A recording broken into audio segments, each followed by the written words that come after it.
Voltamos com Cidadania em Debate aqui pela FURB TV. E no programa de hoje estamos falando sobre o envolvimento de jovens com o teatro em Gaspar. E para falar deste assunto, as nossas convidadas, a diretora do grupo de teatro da casa, Natália Corradi Corioletti, e também as atrizes Paula Lana e Karina Spengler.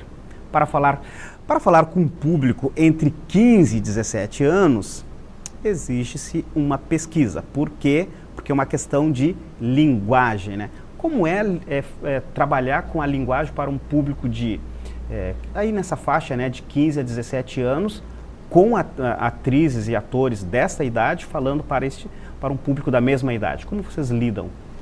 Na verdade, a gente teve um processo de evolução, assim como todas as outras coisas no grupo nesse sentido. Quando eles começaram, que eram todos muito jovens, com 12 ou 13, né? Porque a gente fala assim, 12, 13 é muito diferente de 14 e 15, né? Uhum. A maturidade aumenta muito a leitura, a própria desenvoltura deles em se colocar para falar. Então, os primeiros textos eram textos que vinham deles, eram textos ainda muito infantis, muito infantil-juvenis. A gente montou a primeira experiência que eles tiveram foi com o Fantástico Mistério de Feiurinha, uhum. que é um texto bem conhecido da literatura infantil-juvenil. E para eles era muito difícil ainda, porque a gente ia fazer um livro inteiro. Uhum. E aí, depois de 3 anos, a gente já fez ano passado a gente estreou a farsa do Advogado Patelã, que é um texto medieval, com palavras que não são da nossa época, e que aquilo...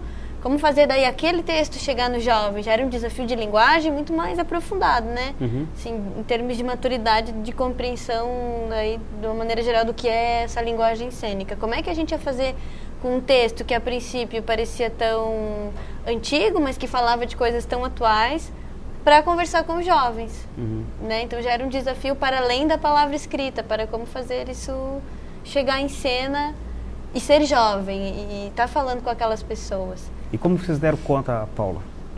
Muito estudo, né? Uhum. Muito estudo, muita pesquisa. A gente procurou bastante sobre o tema de cada espetáculo. Uhum. A coisa de como vocês liam um pouco e passaram a ler muito para ter que dar conta de fazer as coisas. Eles tinham que ler, né? Uhum.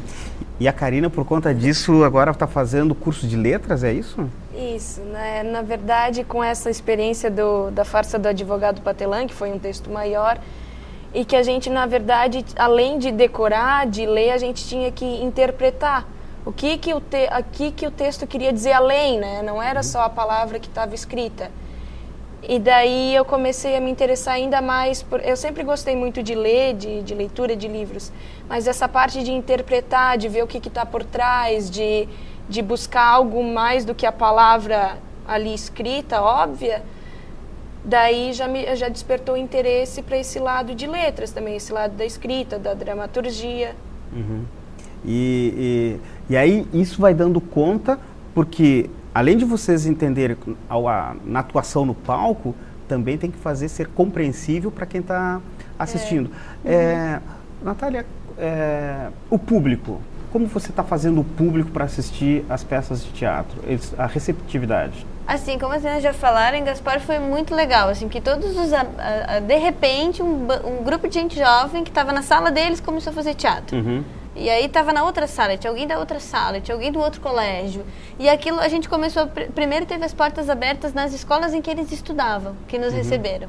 E também sempre, daí quando a gente ainda era vinculado ao Departamento de Cultura, a gente fazia muitos eventos também da Casa das Oficinas, essas coisas que traziam um outro público que não nos conhecia, assim, né, fora desse ambiente escolar.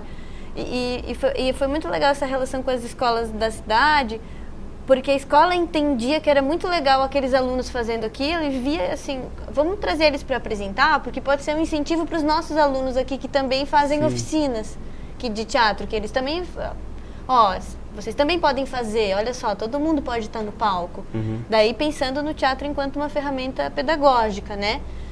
E daí, então, a princípio, a gente fazia um teatro pedagógico mesmo. Depois é que foi surgindo a necessidade artística deles, assim, partiu deles essa vontade de, mas aí eles vinham ao festival, por exemplo, e assistiam a qualidade artística muito diferente.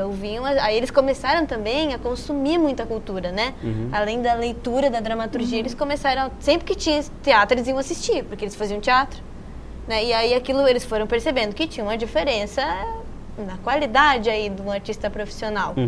Daí, prof, como é que a gente faz para ser artista profissional? Eu vou estudar então.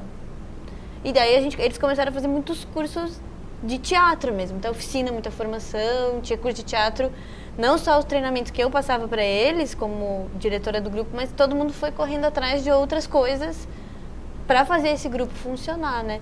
E aí, chegar lá nos jovens, eu acho que eles sempre receberam bem, assim, acho que a gente, nesse nosso trabalho, viu que é muito um mito essa história de que jovem não lê, de que jovem não assiste cultura, não consome cultura, porque a gente sempre foi muito bem recebido. Não só pelos diretores das escolas, como pelos jovens mesmo. Todo mundo vinha querer saber como é que fazia, como é que ensaiava, como é que era. Meu, vocês decoram tudo.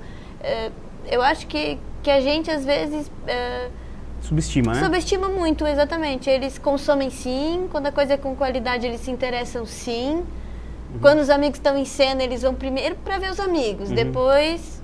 fazer análise da qualidade depois daquilo eles que pensam, não é muito pagar mico, né? Até que é legal esse mico que eles estão pagando. E aí daqui a pouco vem o outro querer entrar no curso, né? E aí vai acontecendo. O jovem lê sim, o jovem consome cultura sim. Às vezes é um pouco difícil de chegar neles, assim, deles comprarem a ideia. Por isso que como eles viam outro, eu acho que o que mais ajudou a gente foi que eram outros jovens em cena. Porque eu acho que aproximou, né? Que não era uma coisa porque não estava assim... distante. Porque às vezes vê um adulto, sei lá, fazendo. Não, é jovem como eu, é possível, tá perto, daí comunica melhor. E quando vocês decidem escolher um roteiro, né? Escolher o que levar ao palco, como vocês discutem isso? Você que decide? O pessoal que faz parte do grupo decide, ajuda? Como é feito? Junto, né? Eu acho que é da necessidade do que a gente quer falar no momento, assim. Porque quando a gente montaram a feiurinha, queriam dizer alguma coisa. Daí depois no Patelã foi uma necessidade de contar outra história. Eu acho que... E muito uma necessidade do que pediam pra gente, né? Porque a gente fez uma pesquisa grande por uns 2 anos e que a gente ainda trabalha com essas coisas que era em farsa e comédia dell'arte, que é um gênero de teatro antigo, mas que é muito base de outros gêneros e que era muito bom para o treinamento deles.